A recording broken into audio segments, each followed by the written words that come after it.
Ulberg versus Reyes has not concluded last night. I didn't see the fight card at all. I was out. I was busy. And horrible ending to the card. I mean, it was a great ending, let's be honest. If you are a fight fan or you're a Ulberg fan, great ending. If you're a Reyes fan, you're heartbroken. And I am heartbroken. But anyways, I didn't see this fight card. So I'm just going to quickly go over the fights. And I got this one wrong. I did see the replay for this one for like a little bit. And all I saw was she laid and prayed for 3 rounds straight. You're gonna lay and pray in WMMA? That should be illegal. You should cut her. There's no way you're laying and praying in WMMA. Please cut her, please. That was such a... You can't be doing that. That's illegal. But yeah, I did see this one as well. Brando Persic versus Alicia Ellison. Heavyweight division is starting to look stacked in the future. We got this dude. We got that one dude that fought like 1 or 2 fight cards ago. That fought what's his name? Tybura. That guy, and then we also got Alison Teixeira literally got chinned by Derek Lewis a couple cards ago. So never mind, not that dude. But yeah, heavyweight division we're starting to look stacked. So it's actually pretty good. We start to get heavyweights with skill, and yeah, not much to say. I got it right. CKB fighter, so CKB at heavyweight is pretty interesting to have in the future. But anyways. Women's bantamweight. I didn't see this one, but I got it right, so don't cut her. No, I'm joking. Did she lay and pray? I don't know. If she did, cut her. I don't know. Bantamweight. Kobe Thickness versus Joyce Musasa. I got it wrong. I mean, like I said, Kobe Thickness. He was getting destroyed by Topurio's brother, but it is Topurio's brother, so maybe that's why Kobe Thickness was looking kind of mid.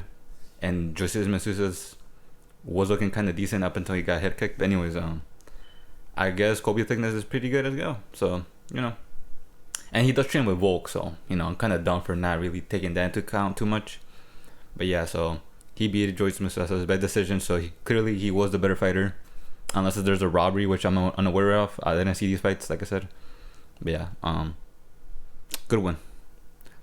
Jamie Malarkey versus Rolando Bedoya. I got this one right. I never rated Rolando Bedoya as good. I see after I upload my videos, I usually tend to look at other YouTubers and see what they say. Everybody was saying Bedoya was good. I don't understand where that came from. Each time I see Bedoya's fights, I'm like saying like, wow, this guy is kind of below average. And everybody was gassing up like, oh, Bedoya's good. He beat that one guy. It's like, that doesn't mean anything. But yeah, Malarkey, I just viewed him as a better fighter than Bedoya, so makes sense he won. I didn't see the fights, like I said, so not much to say. This one, I didn't see. I got Petrosky winning by laying and praying. I'm glad he got chinned because I hated the way he fights. And so I'm glad I'm wrong on this one. But also, what's a good takedown defense? Chinning your opponent in like the very first part of the first half of the first round. So there's that. So if you chin your opponent, they can't take you down. So that's a good way for him to survive the grappling from Petrosky. But anyways, good win. And yes. Last fight on the prelims. Sterling versus Bellato. Like I did say, this one makes sense. I didn't see the fight, but it was clearly Sterling was going to beat Bellato by decision. Because Sterling, he fights like Izzy, so he kind of has like middleweight skill at light heavyweight. Like to say, I guess that makes sense in a bit. And Bellato fights like a light heavyweight, meaning he doesn't fight like a middleweight. And if you put a middleweight in the body of a light heavyweight, that light heavyweight wins. I know I'm making it a little convoluted the way I'm explaining it, but Sterling was going to beat Bellato just by being more skilled.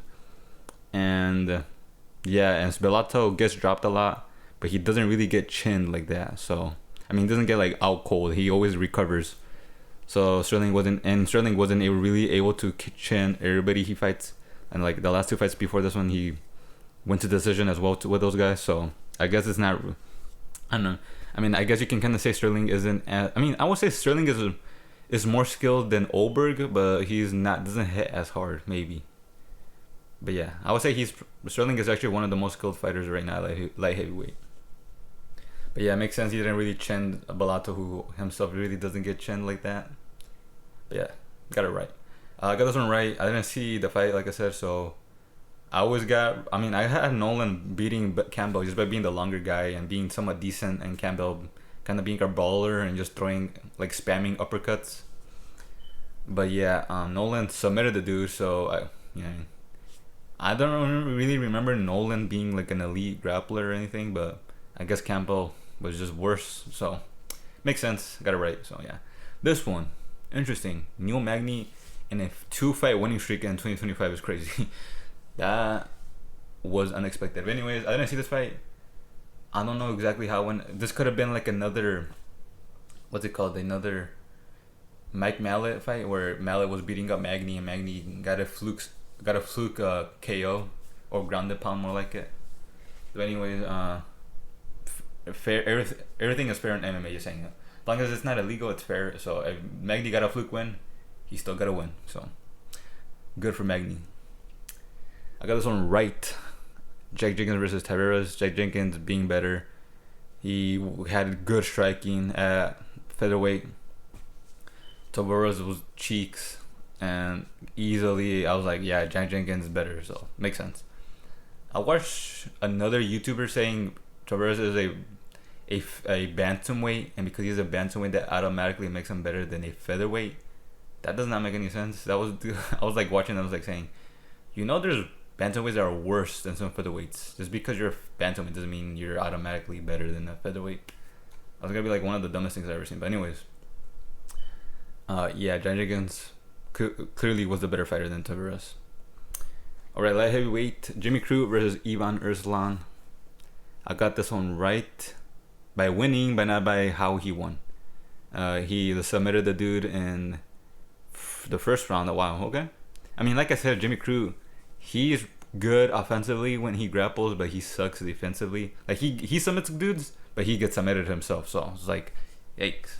A good thing he was able to quickly get the submission on Ivan Arslan. There was a question where Jimmy Crute does get hit a lot while striking, and Ivan Arslan himself isn't an elite striker, but he does, he does look like he can chin a dude if he can.